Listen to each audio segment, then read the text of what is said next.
वहां रुक जाकर रख दिया। गुरु अपने आप में इतना आसान सब्जेक्ट नहीं है, आसान विषय नहीं है, क्योंकि शिष्य तो तय करके छूट जाता है, उसको वह जहर पीना पड़ता है, उसकी आलोचनाओं का भी, उसकी निंदाओं का भी, उस समाज की कई बातों का भी और आपकी कई कटुक्तियों का भी। क्योंकि जब आप कहते हैं तो आपको कुछ ज्ञान चेतना रहती नहीं, आपको किसी प्रकार का संबंध ताकत में एहसास नहीं होता। जीवन में प्रेम का संबंध एक दूसरे के साथ जुड़ सकता है, प्रेम से जुड़ सकते हैं, आलोचना से नहीं जुड़ सकते। और इसीलिए उस सर्वोपनिषद के उस श्लोक में कि हम जन्म ले तो हमारा जन्म एक घटना बने, जो जन्म हो गया वह हो गया, अब उसको आप बदल नहीं सकते। मगर मृत्यु आपके हाथ में हो, मृत्यु के बाद वापस आपका जन्म तो होना ही है। ऐसा तो हो नहीं सकता आप मृत्यु के बाद आप जन्म हो ही नहीं। या तो आप साधना के उस स्तर पर पहुंच जाए या सिद्धाश्रम में पहुंच जाए जहां मृत्यु का कोई क्षेत्र है ही नहीं, जहां अपने आप में रोग नहीं है, जहां अपने आप में शोक दुख भय चिंता कष्ट पीड़ा नहीं है। या तो आप उस जगह पहुंचे साधना के माध्यम से और केवल गुरु मात्र साधना के माध्यम से, और दूसरे साधनों के माध्यम से उस जगह नहीं पहुंचा जा सकता। कि तुम्हारा मुंह तो एक हिस्सा है तुम्हारे अंग का, हजार मुंह है तुम्हारे शरीर में, उन 1000 मुंह से तुम गुरु शब्द उच्चारण कर सको, 1000 मुंह से अपने इष्ट के उच्चारण कर सको, जो भी तुम्हारा गुरु हो, जो भी तुम्हारा इष्ट हो, जिसको भी तुम मानते हो। कोई जरूरी नहीं तुम्हें जोधपुर का कोई गुरु हो, ये जरूरी नहीं कोई वृंदावन का हो या मथुरा का हो या काशी का या कांची का हो। जहां भी जिसको तुम मानो अपने पूर्ण क्षमता के साथ माने और उसको आप अंदर बिल्कुल स्थापन कर लीजिए, उस साधना को कहते हैं। अगर वो साधना है फिर निर्गुण की साधना, उद्धव की साधना, ज्ञान की साधना और कृष्ण की साधना अपने आप में उस राधा पर कोई प्रभाव नहीं डाल सकती। फिर तो अपने आप में पूर्ण चेतना अपने आप पैदा हो जाती है, और जब ऐसा होता है तब मृत्यु उसके हाथ में रहती है, फिर मृत्यु को प्राप्त नहीं हो सकती। 5000 वर्ष पहले राधा पैदा हुई, आज भी राधा जिंदा है, आज भी राधा का नाम आपको और मुझको दोनों को मालूम है। आज भी हमें ज्ञान है, उस राधा की माँ का नाम तो मुझे ज्ञान नहीं, आपको भी ज्ञान है, उसकी दादी का नाम ज्ञान नहीं, उसके दादा का नाम ज्ञान नहीं, वे तो मृत्यु को प्राप्त हो चुके, राधा नहीं मर सकती, राधा मर नहीं सकती, आप भी मृत्यु को प्राप्त नहीं हो सकते। सशरीर सिद्धाश्रम में जा सकते हैं और एक बार इस सत्य को भी सिद्ध करके दिखाइए। अभी जीवन में चुनौती का भाव लिया है, या तो जीवन में कुछ एहसास मत करिए, यहाँ शिष्य बनने की जरूरत नहीं तुम्हें, या तुम जाकर के अपने घर में बाल बच्चों के बीच में उन गिरों के बीच में वहां करते हुए जिंदगी व्यतीत कर दीजिए। मैं आपको कह रहा हूं, या तो आप ऐसा करिए या फिर चैलेंज के साथ खड़े होइए, ताकत के साथ खड़े होइए। एक चैलेंज आप लीजिए कि मैं अपने जीवन में उस स्टेज पर पहुंचना चाहता हूं जहां सशरीर सिद्धाश्रम पहुंचा जा सकता है, और मैं प्रत्येक क्षण आपके साथ में हूं।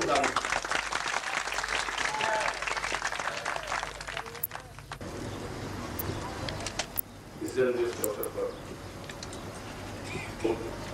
जैसे अपनी तपस्या के अंश से निखिल के रूप में भी और नाम सिमाने के रूप में भी असीम प्यार और स्नेह तुम्हें दे रहा हूं ज्ञान की गरिमा और चेतना, अपनत्व और प्यार, हृदय से जुड़ने की क्रिया और सब कुछ। मैं समझा रहा था कि पत्नी की बात कर, सुदामा की पत्नी ने कहा कि तुम कुछ करते नहीं हो, इतना बड़ा मित्र कृष्ण जैसा तुम्हारा मित्र साथ में पढ़े साथ में लिखे, और तुम शांतिवन आश्रम में तुमने इतना सीखा, और तुम भीख मांग रहे हो, और ये 8 बच्चों को तुम क्या खिला रहे हो, खाने के लिए रोटियां नहीं है, तुम जाओ कृष्ण के पास कुछ लेके आओ। उसको कहा भाई ठीक है, मेरे प्रारंभ ऐसा नहीं है, तुम मुझे फालतू दुखी मत कर। उनका नहीं, तुम ऐसा करो। और आप सोए, रात सुबह उठे, बेचारा दुखी हो गया। मुझे किसी ने पूछा कि गुरुजी पत्नियों का क्या रोल रहता है जीवन में। मैंने कहा देख भाई, पत्नियों की वजह से लोग शिष्य बनते हैं, पर शिष्य बने वो घर में दुखी करते हैं तो वो दौड़ के बेचारे यहाँ आ गए, इसलिए लोग बढ़ रहे हैं, बाकी बढ़ते क्यों है, आते नहीं। मैं कहा पत्नियों को मैं धन्यवाद, तुम्हें धन्यवाद दें कि नहीं दे, और पत्नियों को धन्यवाद दें, जो तुम्हें घोचा करेंगे तो उनके मेरे पास आओगे और मुश्किल नहीं।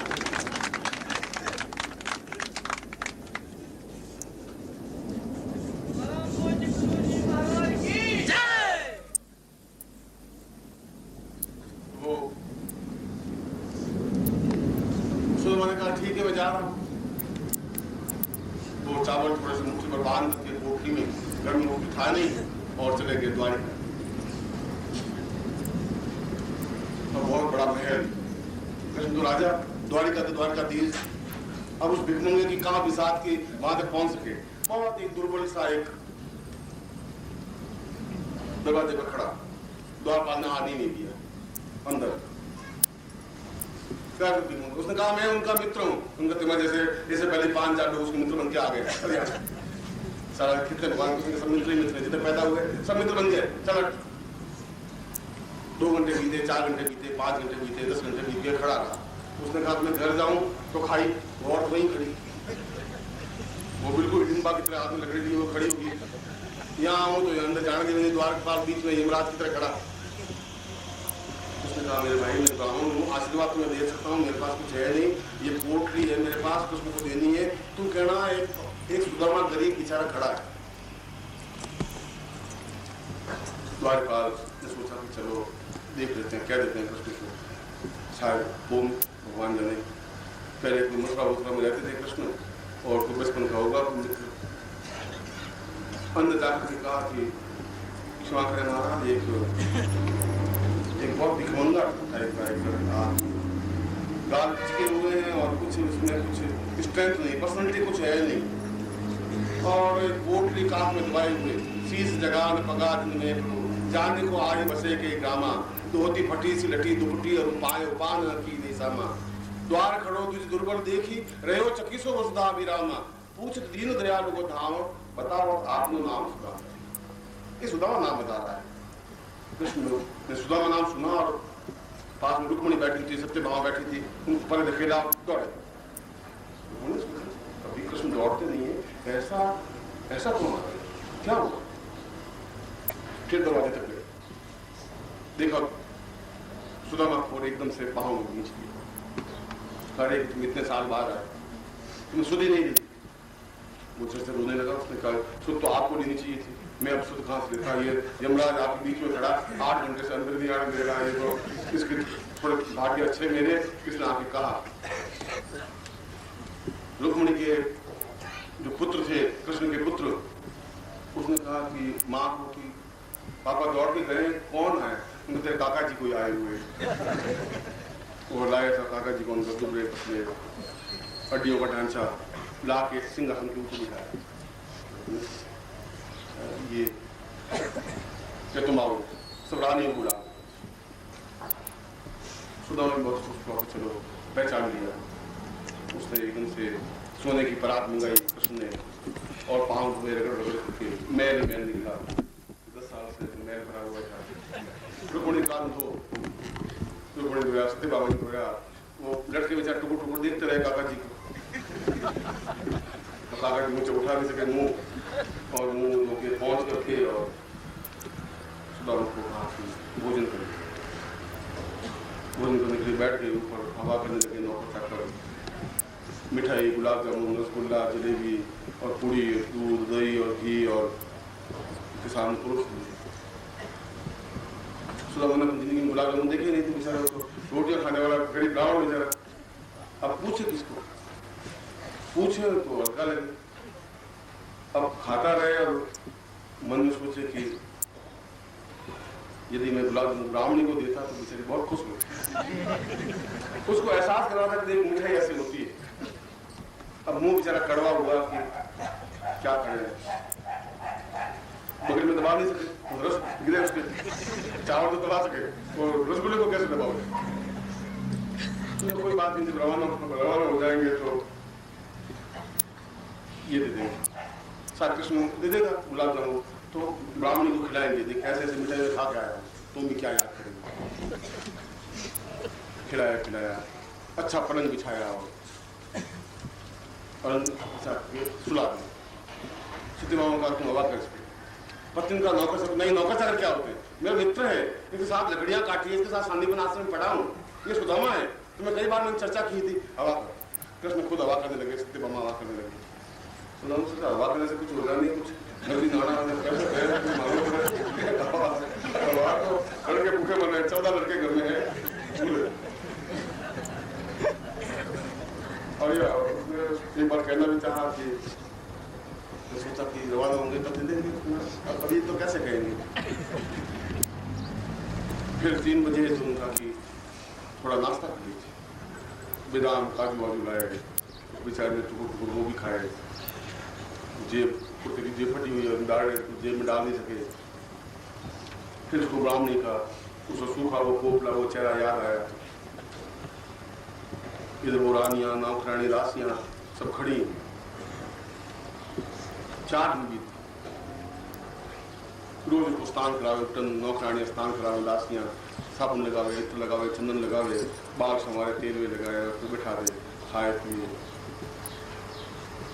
तो मैंने सोचा कि ये तो सब ठीक है, मैं जाना तो मुझे वापस नहीं।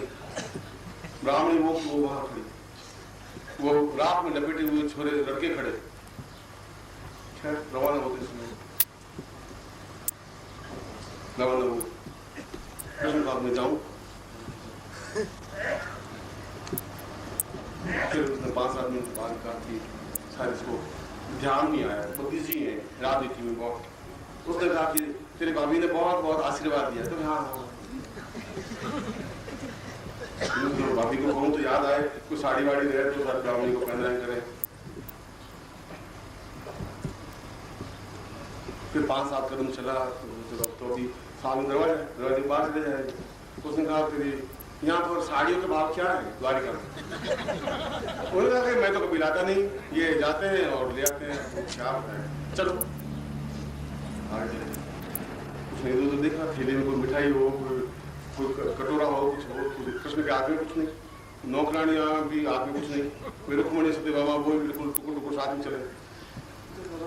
4 दिन आटा मांगते तो घर वाले भूखे खिलाते। अब यहाँ आए वो बेचारे भूखे मर रहे होंगे। बाहर दरवाजे बाहर सोने का रथ खड़ा, पीछे मुड़ करके देखा, वही फटा हुआ गमछा वापस डाला कंधे पर। उसने कहा चले, तुम कभी आना, मेरे एक छोटी सी झोंपड़ी है, उसको झोंपड़ी की याद दिलाए तो कुछ याद आवे कि छोटी सी झोंपड़ी है, मगर बरसात में झोंपड़ी की भी सरकंडे सब बिखर गए, मगर कोई मुझे ऐसा अफसोस नहीं, दुख नहीं है, तुम आना तो फिर जरूर आएंगे, तो चिंता मत। और मेरी भाभी ने तुम्हें बहुत बहुत याद दिया है, चावल तुम्हें अच्छे लगे? उन्होंने कहा हम खाए, बहुत अच्छे लगे, बहुत सुंदर उत्तम, सर मिठा कृष्ण में बैठ गए। चला द्वार के बाहर आ गए और मेरे को पीछे देखा तो पास में कुछ न कोई कपड़े न कोई पैसा, उसके जेब में पैसे होंगे जमाने होते समय कुछ नहीं देगा। द्वार के बाहर उतरे, कृष्ण नीचे उतरे। उसने कहा तुम जाओ, मुझे वापस मथुरा जाना है, मतलब द्वारका जाना है। उसने कहा कि वो गोल गोल जो चीज खाई थी वो क्या चीज होती है? तुमने उसको गुलाब जामुन कहते हैं, गुलाब जामुन